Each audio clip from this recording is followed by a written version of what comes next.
интернете нередко можно увидеть истории, как кто-то нашел выброшенных котят или щенят.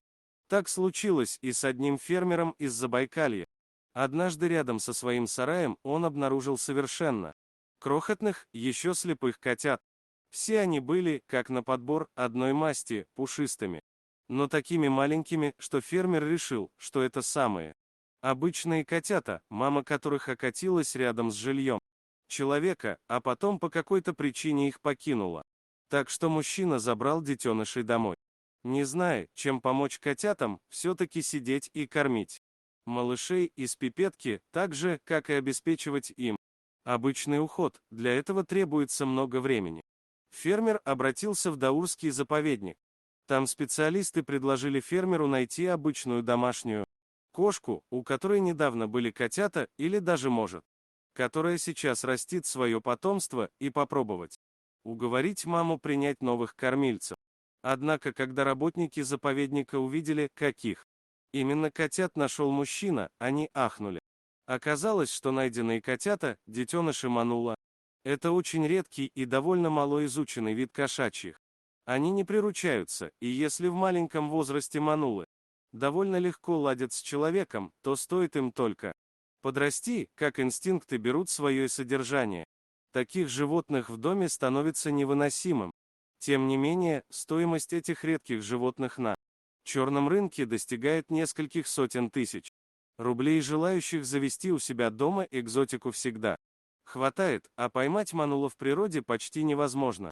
Что уж говорить о том, чтобы найти котят. Теоретически, можно было бы продать малышей за приличные деньги. Однако это бы вряд ли пошло бы маленьким манулам на пользу.